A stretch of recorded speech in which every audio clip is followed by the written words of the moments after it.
Hello बच्चों। तो finally आज से हम फ्री हॉट्स की सीरीज शुरू कर रहे हैं। इस सीरीज में हम चैप्टर बाय चैप्टर उस चैप्टर के भी पार्ट्स करके छोटे छोटे पार्ट्स में हॉट्स के क्वेश्चंस को कवर करेंगे। हॉट्स के जो क्वेश्चंस है वो पीवाईक्यू से भी होंगे और नए क्वेश्चंस भी मैं लूँगा।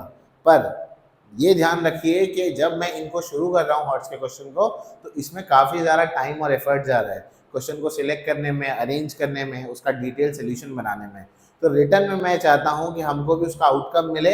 आउटकम क्या है? बच्चे उसको सीखें और पढ़ें। और आप सीखेंगे और पढ़ेंगे कैसे? वो मुझे इस तरीके से मालूम पड़ेगा जब वीडियो पर लाइक्स बढ़ेंगे और कमेंट्स बढ़ेंगे।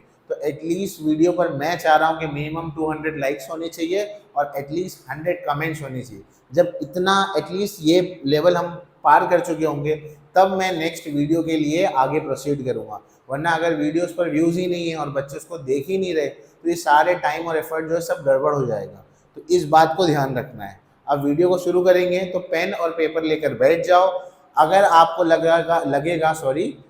लगेगा कि वीडियो बहुत ही लंबा हो रहा है तो आप उसकी स्पीड बढ़ाकर देख सकते हो। प्लेबैक स्पीड जो होती है वो 1.5 पर भी करके देख सकते हो।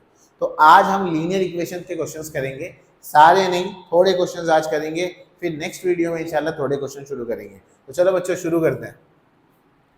और देखो शुरू कर रहा हूं मैं क्वेश्चंस ना। तो सबसे पहले तो ये ध्यान रखो कि भाई आपको हॉट्स करने से पहले आपको चैप्टर बहुत अच्छे से आना चाहिए।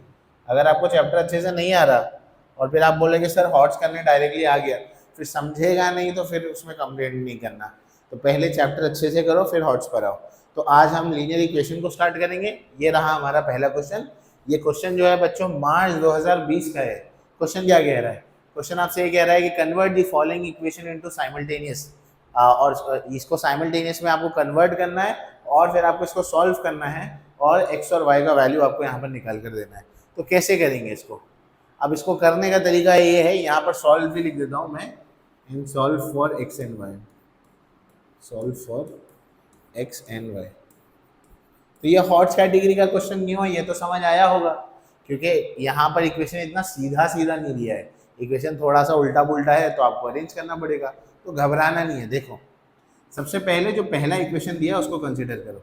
आपका पहला इक्वेशन क्या है? Under root of x y is equal to 4। ये आपका पहला इक्वेशन है, बराबर है। आपने कई बार किया होगा स्क्वायर रूट, माइनस, डिवाइड, ये हमारे मैथ्स के ऑपरेशन को कॉम्प्लिकेटेड बनाते, तो हम इसे हटाएंगे। बच्चों हमेशा याद रखना स्क्वायर रूट को हटाने के लिए हम दोनों जगह स्क्वायर करेंगे। तो यहाँ पर स्क्वायर रूट को हटाने के लिए हम लिखेंगे squaring on both the side, squaring on both side. अगर बच्चों हम दोनों जगह स्क्वायर करेंगे, अब तुम BS मत लिखना, बोथ साइड ही लिखना एग्जाम के अंदर। तो यहाँ पर हो जाएगा द होल स्क्वायर आ जाएगा और यहाँ पर क्या आ जाएगा? 4 का स्क्वायर आ जाएगा। ठीक है, इतनी बात। अब आगे क्या होगा? अब आगे देखो, अब आगे ये होगा कि स्क्वायर करेंगे तो रूट हट जाएगा, ये x अपॉन वाई आ जाएगा। 4 का स्क्वायर कितना हो जाएगा? 16 हो जाएगा। इतनी बात समझ गए? y को वहाँ भेज दो तो x इज इक्वल टू कितना आ जाएगा? 16y आ जाएगा। अब चाहो तो माइनस इसको यहाँ भेज दो, x minus 16y is equal to 0 कर लो और इक्वेशन नंबर 1 नाम दे दो। पर मैं ऐसा नहीं करता हूँ, थोड़ा सा अलग करता हूँ मैं इसको। मैं जो है यहाँ पर इसे ये बॉक्स में करके, हाँ अभी छोड़ देता हूँ, नंबर 1 नाम देता हूँ। मैं माइनस 16y नहीं करा। क्यों नहीं करा कुछ देर में मैं आपको बताऊंगा। ठीक है, ये पहला हो गया। दूसरा इक्वेशन क्या है आपका? 1 upon x plus 1 upon y is equal to क्या है? 1 अपॉन एक्स वाई है। ठीक है, इतनी बात क्लियर। अब इसको कैसे सॉल्व करेंगे? ये गलती बिल्कुल मत करना कि मैं क्रॉस मल्टीप्लाई करता हूँ, वाई वन जा वाई, एक्स वन जा एक्स, एक्स इंटू वाई हो जाएगा और ये एक्स वाई हो जाएगा। ऐसा भी पॉसिबल है कि कर सकते हो, पर हर जगह ज़रूरी नहीं है कि एप्लीकेबल हो। तो थोड़ा सा अलग से बता रहा हूँ तो उसको देख लेना। मैं यहाँ पर क्या कर रहा हूँ, अब यहाँ पर तो चल जाता वो एक्स और वाई से मल्टीप्लाई कर दे तो multiplying through out by x Y.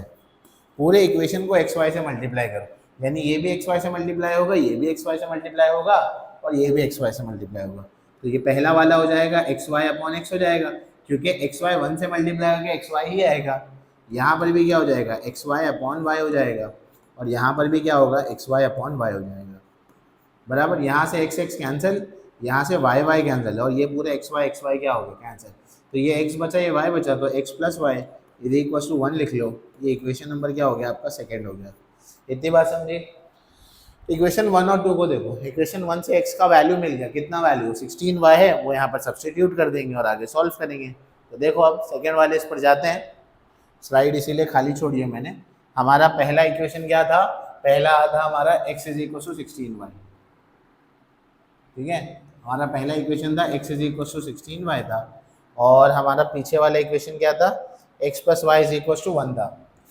ध्यान देते रहो यहाँ पर, x plus y is equal to 1 था, ठीक है, कहीं और जाकर गुम मत हो जाओ, कोई और सोशल मीडिया चलाने मत लगो, इंस्टाग्राम व्हाट्सएप, यहाँ पर ध्यान दो। अब ये हो गया, तो सब्स्टिट्यूट 1 इन इक्वेशन 2, इक्वेशन 2 में इसको सब्स्टिट्यूट कर दो, यानी कि इस x की जगह क्या लिखेंगे, 16y आ जाएगा। तो 16y plus y is equal to क्या हो जाएगा, 1 हो जाएगा। ये कितना आएगा, 17y इज इक्वल टू कितना आएगा, 1 आएगा। y का वैल्यू यहाँ से कितना आ जाएगा, 1/17। तो ये आया तुम्हारा पहला आंसर जो y का है। y का आंसर क्या मिला आपको, 1/17 मिला। क्लियर हो गया। अब x का आंसर निकालना है। अब x का आंसर निकालने के लिए आपको मालूम है, आप कई बार कर चुके हैं इसको, जैसे करना है कर लो। मान लो सेकेंड इक्वेशन में पुट करते हैं, put y is equal to 1/17 in equation number 2, equation 2 में पुटअप करते हैं।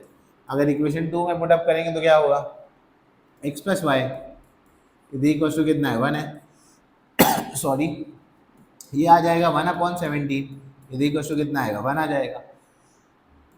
x का वैल्यू क्या होगा, 1 माइनस 1/17, 17 1 17 माइनस 1 कितना होगा, 16/17। समझ में आया।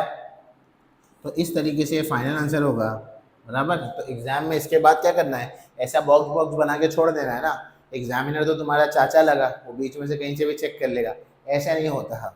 फाइनल आंसर के लिए क्या करना है, लास्ट में आंसर लिखकर आपको ऐसे लिखना पड़ेगा, x इज इक्वल टू 16/17 आया है and y is equal to क्या आया है, 1/17 आया है।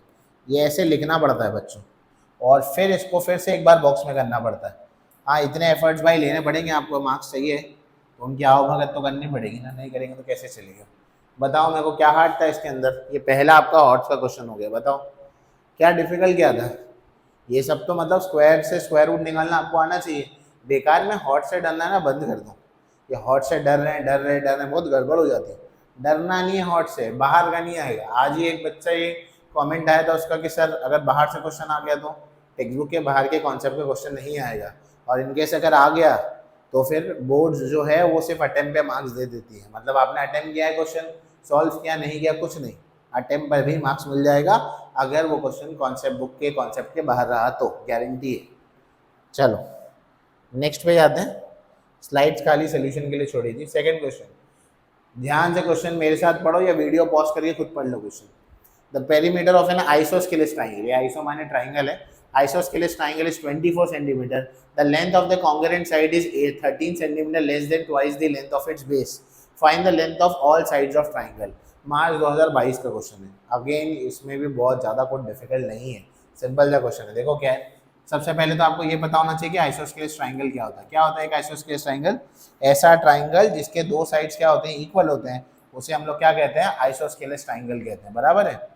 तो ये होगा हमारा आइसोस्केलेस ट्राइंगल। मान लो ये एक आइसोस्केलेस ट्राइंगल है हमारे पास, ये साइड ए है, ये बी है और ये सी है। मान लो ये दो साइड सेम है तो इसे x मान लो और जो बेस है उसे क्या मान लो, y मान लो। इतना हुआ। अजम्पशन लिख लो यहाँ पर, let the congruent and base side of triangle, base side of triangle be x and y respectively मालूम है ना क्यों लगता है, हाँ मालूम होगा। नहीं मालूम है तो कमेंट में बता दो, कोई दूसरे को, जिसको नहीं मालूम पूछ लो कमेंट में, तो दूसरा बता देगा आपको। तो कॉन्ग्रुएंट और बेस साइड को x और y ले लिया। अब पहली कंडीशन दी है पेरीमीटर। पेरीमीटर का मतलब क्या होता है, ट्राइंगल की तीनों साइड को ऐड करना। तो अकॉर्डिंग टू फर्स्ट कंडीशन, ये मेरा शॉर्ट फॉर्म है ACC1, आप एग्जाम में पूरा लेना, यानी according to first condition perimeter यानी कि ट्राइंगल की तीनों साइड को ऐड करो, x plus y is equal to कितना है 24 है, x प्लस एक्स कितना होगा 2x plus y is equal to क्या होगा 24। सिंपल सरल सुलभ पहला इक्वेशन आ गया 2x plus y is equal to क्या आ गया 24। ये पहला इक्वेशन हो गया। क्लियर हुआ? कुछ डिफिकल्टी नहीं है इसमें ना, कुछ भी डिफिकल्ट नहीं है। दूसरा इक्वेशन यही बनाता हूँ क्योंकि क्वेश्चन पढ़ने में आसानी होगी, वरना बार बार स्विच करना पड़ता है आगे पीछे। दूसरे में वो बोला है कि length of its congruent side is 13 centimetre less than twice the length of its base. यहाँ पे बच्चों को लगेगा हाँ कुछ ढासू लिखा हुआ है। अरे भाई कुछ भी ढासू नहीं लिखा हुआ है, एकदम सिंपल चीज लिखी हुई है, सिंपल एकदम इजी है। देखो क्या है, the length of its congruent side, congruent side कौन है? एक्स है, इज, तो कॉन्ग्रुएंट साइड कौन है पहले लिख दो एक्स, इज माने क्या इक्वल्स टू 13 लेस, कम करना है, किससे कम करना है 13 को? Twice the length of its base, base क्या है y है, उसका ट्वाइस यानी कि डबल, तो कितना होगा 2y माइनस 13। अरे समझा? फिर से एक बार देख लो, जो कॉन्ग्रुएंट साइड है वो क्या है, जो भी बेस है is 13 centimetre less than twice the length of its base, base का डबल करो उसमें से 13 माइनस करो तो ये मिलेगा। ठीक, ये हो गया। अब इसको यहाँ भेज दो, तो x minus 2y is equal to कितना है -13। ये इक्वेशन नंबर आपका 2 हो जाएगा। अभी दोनों इक्वेशन को अपने को साइमल्टेनियसली सॉल्व करना है और आंसर निकालना है। ठीक है, तो नेक्स्ट पेज पर जाते हैं, 5th पेज पर। हाँ, तो एक एक करके फिर से लिखते हैं। पहला वाला जो है 2x plus y is equal to 24 है, 2x plus y is equal to 24, ये इक्वेशन नंबर 1 था। और दूसरा वाला जो हमारा इक्वेशन है वो है x minus 2y is equal to -13, x minus 2y is equal to -13, this is equation number 2। Solve कैसे करेंगे? पहले वाले को 2 से मल्टीप्लाई कर लेते हैं, तो क्या लिखेंगे बोलो? Multiplying equation 1 bye 2।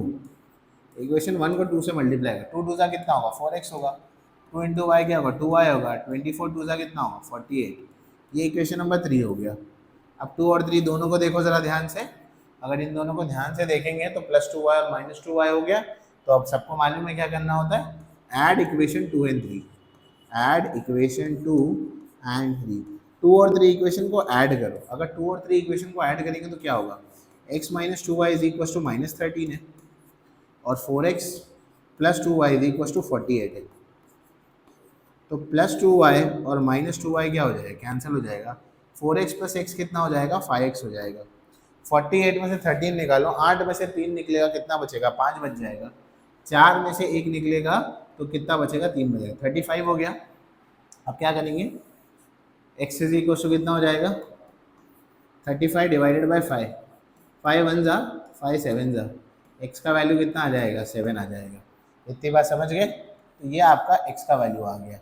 x आ गया तो अब क्या निकालेंगे, y निकालेंगे। साइमल्टेनियस सॉल्व करने में तो बादशाह है हम लोग। तो y कैसे निकालेंगे, put x is equal to 7 in equation 2, equation 2 में लिख दो। इक्वेशन 2 क्या है, x minus 2y is equal to -13 है, तो x की जगह 7 लिखो, -2y इज इक्वल टू कितना है -13, +7 यहाँ जाएगा तो क्या होगा -7, तो -13 -7, -13 -7 कितना होगा -20 होगा। इतना समझा? अब क्या करेंगे आगे, ये -20 होगा, इसके आगे ये माइनस और ये माइनस कैंसिल कर दो, y का वैल्यू कितना आएगा 20 डिवाइडेड बाई 2 होगा, 2 1 जा 2 10 जा, तो y का वैल्यू कितना आ जाएगा 10 आ जाएगा। आंसर आ गए अपने। तो फाइनल आंसर में क्या आएगा, therefore length of congruent sides, congruent side कौन था x था ना, congruent side, length of congruent side is equal to 7 centimetre, length of base is equal to 10 centimetre. समझ आया? फिर इसको क्या करेंगे, डब्बे में डाल दो, तो डालते हैं फटाफट डब्बे में से, और ये गया यहाँ से डब्बे में। समझ आया? समझे? इतना बोर तो नहीं हो गए ना, वरना मालूम बड़ा बोले इतना लंबा लंबा पढ़ा रहे हैं, देखो सम करेंगे तो थोड़ा सा टाइम तो लगेगा।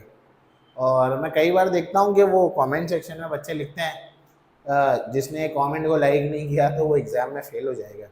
होता है कैसे? नहीं होता होगा ना। चलो मस्ती करते हैं हम, हर जगह मस्ती कर लेते हैं, ये छोड़ते नहीं है बच्चे कि खेत में मस्ती नहीं करना है। ओके ना, ये क्वेश्चन है, ये थोड़ा सा अलग है। थर्ड क्वेश्चन, डरो मत, फिर इसके बाद एक और क्वेश्चन कराऊंगा, फिर ये वीडियो बस हो जाएगा यहाँ पर, ठीक है। चलो ये क्वेश्चन आया तो नहीं है एग्जाम के अंदर, पर आने के चांसेस है, ऐसे क्वेश्चन मोस्ट लाइकली है, आपको नवनीत वगैरह का पेपर में दिख जाएंगे क्वेश्चन। सवाल देखो क्या है पहले, two taps A and B together fill a swimming pool in 15 days. A and B are kept open for 12 days and then B is closed. It takes another 8 days for the pool to be filled. How many days each tap requires to fill the pool? अरे बाप रे बाप, क्या question है ना, पानी किधर भरना है, क्या है क्या नहीं, ऐसे क्वेश्चन थोड़े से अलग हैं, तो इसको एक एक करके समझते हैं। देखो दो नल है ए और बी, दो टैप्स है आपके पास, उसको स्विमिंग पूल को भरेंगे तो भरने के लिए कितना टाइम जाएगा, 15 दिन जाएगा, ठीक। अब जब ऐसे क्वेश्चन जब हम करते हैं ना, तो इसका एक तरीका है, इसका तरीका ये है कि सबसे पहले आप जब भी इनकी कंडीशंस बनाएंगे तो वो एक दिन के लिए बनाएंगे। क्या, मैं समझाता हूँ अभी। सबसे पहले तो मान लो कि टैप ए जो है क्या नाम है, एक्स डेज काम कर रहा है और टैप बी जो है वाई डेज काम कर रहा है। तो पहले अजम्पशन में लिख लो, late x and y be the number of days required by tap A and B, required by tap A and tap B to fill the tank, to fill the swimming pool, to fill the swimming pool, ठीक है। अब ध्यान से सुनना, सम से related नहीं है, आपको जो भी मार्क्स मिलते हैं वो हमेशा टोटल नीचे लिखा होता है। जैसे 40 में से मान लो आपको 38 मिल गया, खुश हो गए ना, अरे भाई इतना मार्क्स आ जाएगा, ये भी इंशाल्लाह मार्क्स आ जाएगा। तो हमेशा टोटल कहाँ लिखा होता है, नीचे, उसमें से जितना मिला वो कहाँ लिखा होता है, ऊपर। ये फंडा क्लियर है ना? हाँ बस। तो अगर इतना क्लियर है तुमको तो अब ध्यान सुनना क्या करेंगे। तो ये 15 दिन में टोटल लोग क्या करें, टैप को भर रहे हैं, तो मैं यहाँ पे लिखता हूँ work done by tap A and B in 1 day, in 1 day। अगर एक दिन का इनसे काम पूछेंगे तो एक दिन का काम कितना किए होंगे इन लोग ने, ये x में से एक दिन के लिए काम करेगा टैप है, वैसे ये y में से कितने दिन के लिए काम करेगा, एक दिन। टोटल मिला के 15 दिन में से अगर एक दिन के लिए तो यहाँ पे कितना आएगा, एक दिन। अरे ये समझा, यहाँ पर ऐसे ही सवाल होगा ना। हमने बोला कि टोटल टैप ए कितने दिन काम करेगा, ध्यान दो यहाँ पर, टोटल टैप कितने दिन काम करेगा, टैप ए कितने दिन काम करेगा, एक्स डेज काम करेगा, टैप बी कितने दिन काम करेगा, वाई डेज काम करेगा। इतनी बात क्लियर है? दोनों के मिलाकर ये कितने दिन काम करेंगे, 15 दिन काम करेंगे, ये ठीक बात। अब अगर हम एक दिन के लिए बोल रहे हैं तो यहाँ पर एक ही तो आएगा, अभी तो बताया टोटल नीचे आता है, तो ये बन गया 1/x + 1/y = 1/15। इतनी बात समझ में आ गई? अब इसको थोड़ी देर के लिए साइड में रख दूँ, इतना क्लियर हो गया? हाँ। अब ध्यान सुनना क्या है, अब ये जो है ना, ये मान लो ये ACC 1 था, पहली कंडीशन थी तुम्हारी, ठीक है। अब ACC 2 क्या होगा, ACC 2 के अंदर बच्चों it takes tap A and B are kept open for 12 दिन, 12 दिन के लिए दोनों को ओपन रखो। तो टैप A x डेज के लिए था, टैप B y डेज के लिए था, दोनों को सिर्फ और सिर्फ पहले 12 दिन के लिए ओपन रखो। कितने दिन के लिए ओपन रखो, 12 दिन के लिए। फिर उसके बाद B को बंद कर दो, यानी y वाले का जो y डेज वाला है उसको बंद कर दो। और it takes another 8 days for the pool to be filled. तो अगर B वाले को बंद कर दिया तो कौन सा नल चालू है, A का नल चालू है, और A का नल कितने दिन के लिए चालू है, 8 दिन के लिए। तो यहाँ पर अभी भी टोटल में से और 8 दिन के लिए कौन चालू है, A चालू है ना। उसके बाद पूल जो है पूरा फिल हो जाएगा। याद रखना ये जो प्रॉब्लम्स होते हैं जिसमें वर्क डन वाला प्रॉब्लम है, ये एक्चुअली यहाँ पर वर्कर, इसको नल को वर्कर से रिप्लेस भी कर देते हैं बाद में। तो ऐसे प्रॉब्लम में जब पूरा काम कंप्लीट हो जाता है तो हम इक्वेशन को इक्वल टू क्या लिखते हैं, 1 लिखते हैं, क्योंकि ये पार्ट्स में हो रहा है काम, ये पार्ट्स को जोड़ जोड़ के क्या होने वाला है, काम कंप्लीट होगा। जब काम कंप्लीट होगा तो हम क्या मानेंगे, 1। तो ये यानी ए 12 दिन काम करेगा बी के साथ, फिर 8 दिन और काम करेगा, उसके बाद क्या होगा, पूरा स्विमिंग पूल फिल हो जाएगा। तो फिल हो जाएगा तो तब कितना आएगा, 1 आएगा। समझ में आया 1 कहाँ से आया। अब देखो दोनों का डिनोमिनेटर सेम है तो दोनों को ऐड कर दो, 12 और 8 कितना हो गया, 20 हो गया। ये हो गया 20/x, ये हो गया 12/y, इज इक्वल टू क्या हो गया, यहाँ पर 1 आ गया। ये इक्वेशन नंबर 2 हो गया। समझ आया, अरे समझा, ठीक है। तो ये बना आपका इक्वेशन नंबर 2। अब सॉल्व कैसे करेंगे, ध्यान से देखना, एकदम ध्यान से देखना। इसे इक्वेशन नंबर 1 नाम देना, ठीक। तो अब देखो 1/x 1/y 1/15। तो पहला इक्वेशन था 1/x plus 1/y is equal to 1/15। ये पहला इक्वेशन था आपका। ज़रा पहले इक्वेशन को मल्टीप्लाई करो 12 से, मल्टीप्लाई थ्रू आउट बाय 12, ठीक है। 12 से मल्टीप्लाई करो, 1 मिनट।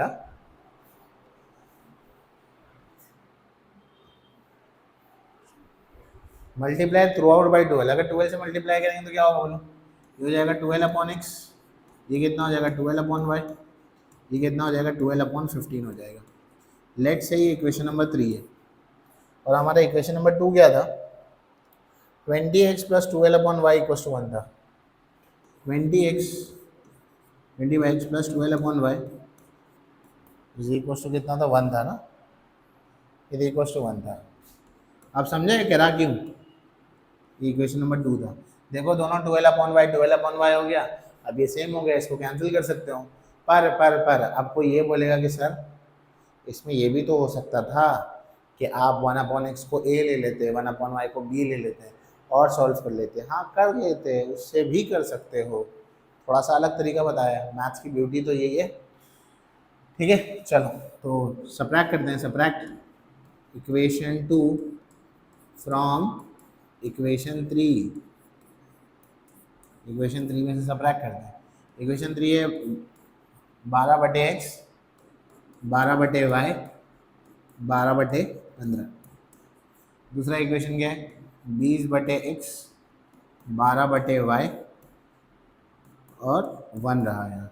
क्योंकि माइनस करे तो साइन चेंज होगी, तो साइन यहाँ पर चेंज करो, ये माइनस की साइन आ जाएगी, यहाँ पर माइनस की साइन आ जाएगी और यहाँ भी क्या आएगी, माइनस की साइन आ जाएगी, बराबर। तो ये हो जाएगा 12/x माइनस 20/x, यहाँ हो जाएगा 12/15 माइनस 1। इतनी बात क्लियर है। ये दोनों क्या हो जाएंगे, कैंसल। 12 में से ये गया तो कितना बचा, -8/x बचा। ये कितना होगा, 12 माइनस 15, मालूम है ना मिक्स फ्रैक्शन ऐसे सॉल्व करते हैं, डिवाइडेड बाय 15। और इसको सॉल्व करते हैं आगे, क्या होगा बोलो, ये होगा -8 क्या आएगा, x आएगा। यहाँ क्या होगा, 12 में से 15 जाएगा, कितना बचेगा, -3 अपॉन कितना आएगा 15। यहाँ से माइनस कैंसिल, 3 1 जा 3 5 जा 8/x is equal to 1 upon कितना है 5, 5 8 जा कितना होगा 40। तो सिर्फ अगर ये काम कर रहा है, ए काम कर रहा है टैप ए, तो उसको कितने दिन लगेंगे, 40 डेज लगेंगे। ये आपका x मिल गया। अब y निकालना बाकी हमारा, जगह है हमारे पास, हाँ जगह है। तो ये अपना x निकल गया। अब अपने को क्या निकालना है, y निकालना है। y निकालने के लिए किसी एक में सब्स्टिट्यूट करते हैं और y को निकालते हैं। y निकालने के लिए मैं यहीं पर कर दूँ, चलेगा, लिख नहीं रहा हूँ, वहाँ इक्वेशन नंबर 2 है ना, उसमें सब्स्टिट्यूट करो। देखो 20/x था तो x क्या कितना आएगा, 40 आ जाएगा, ये लिख दिया मैंने। प्लस क्या था, 12/y था, इज इक्वल टू क्या है 1 है।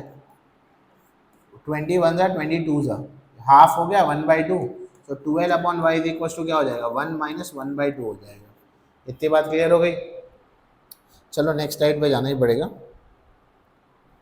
हाँ तो 12/y equal to 1 minus half, ये था 12/y is equal to 1 minus half. 12/y हो गया, एक में से आधा जाएगा तो आधा ही बचेगा ना, 12 2 जा कितना होगा 24, तो y का वैल्यू कितना आएगा 24 डेज। समझ में आया, समझे, ठीक है। आंसर क्या होगा? Therefore, tab A and B requires 40 and 24 days respectively. 40 and 24 days respectively. इतनी बात समझ में आ गई? हो गई। हाँ, डब्बा बना लो, वरना बोलोगे सर आपने तो डब्बा बनाया नहीं था, हमें डब्बा बनाने के लिए कह दिया। क्लियर है? पक्का? तो ये हो गया आपका। अरे खत्म नहीं हुआ है, देखो अभी एक लास्ट क्वेश्चन है यहाँ पर। बहुत हार्ड क्वेश्चन है, बहुत हार्ड क्वेश्चन, मतलब इससे हार्ड क्वेश्चन तो आज तक के आया नहीं होगा एग्जाम के अंदर, पसीने छूट जाएंगे तुम्हारे।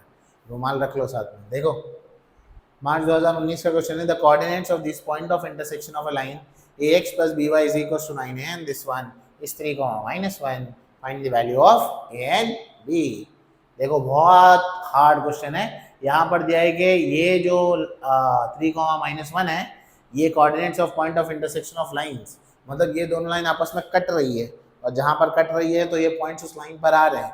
अगर ये पॉइंट्स उस लाइन पर आ रहे हैं तो इसकी वैल्यू को सेटिस्फाई करेंगे, यानी कि मैं x की जगह 3 लिख सकता हूँ और y की जगह क्या लिख सकता हूँ? -1। तो कैसे आएगा इसका सोल्यूशन बताता हूँ। क्वेश्चन समझाना क्या है, ये दोनों आपस में कट रहे हैं, कहाँ पर कट रहे हैं? 3, -1 पर। Since 3, -1 is the point of intersection is the POI। आप एग्जाम में पूरा लिखना, POV तो लिखना ही नहीं, ठीक है। 3, -1 is the point of intersection। therefore क्या बोलेंगे हम लोग कहेंगे therefore it will satisfy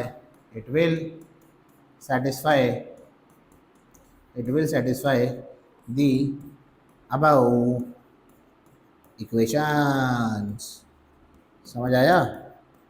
चलो अब खेल रचाते हैं, यानी कि ax plus by is equal to 9 था, 9 है, सॉरी था नहीं, तो x की जगह 3 लिख दो तो 3 हो जाएगा, b की जगह -1 आ जाएगा, y की जगह माइनस आ जाएगा, तो -1 भी यानी कि माइनस भी हो जाएगा। ये 9 हो गया, इसे इक्वेशन नंबर 1 नाम दे दो। अरे समझा ना, y की जगह -1 लिखना है, छोटी छोटी बातों के लिए घबराने का नहीं। दूसरा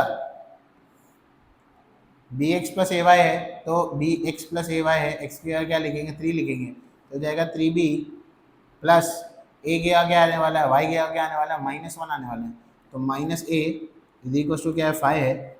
-a को पहले लिख लो और 3b को बाद में लिख लो, इज इक्वल टू 5। ये इक्वेशन नंबर क्या होगा? 2। इतनी बात समझी? इसके बाद आप लोग सॉल्व कर सकते हैं इसे, इसमें a और b का वैल्यू निकालें, कमेंट सेक्शन में बताएं कि क्या वैल्यू आया है। इस वैल्यू से जो a और b का वैल्यू आएगा, इससे मैं जान पाऊंगा कि कितने बच्चों ने वीडियो लास्ट तक देखा है। इसी के वैल्यू एक्चुअली कमेंट सेक्शन में चाहिए, वरना बच्चे स्टार्टिंग का इंट्रो देखेंगे, थोड़ा सा देखेंगे और रुक जाएंगे। तो जितने ज़्यादा कमेंट्स इस पर होंगे तो अगले वीडियो के लिए मुझे यहीं से मोटिवेशन मिलेगा, ताकि मैं और अच्छे और तगड़े प्रॉब्लम लेकर आऊँ और आसानी से आपको करा पाऊँ। समझ में आ गया? तो ये ज़रूर कर देना और वो कमेंट ज़रूर लिख देना जिसने वीडियो को लाइक नहीं किया वो एग्ज़ाम में फेल हो जाएगा। मजाक कर रहा हूँ। तो आई होप सो सारे सम समझे होंगे, सिर्फ 4 सम कराए हैं। इसके अलावा कोई भी चीज़ है तो कमेंट सेक्शन में मेंशन करें। Till then keep working hard, all the best.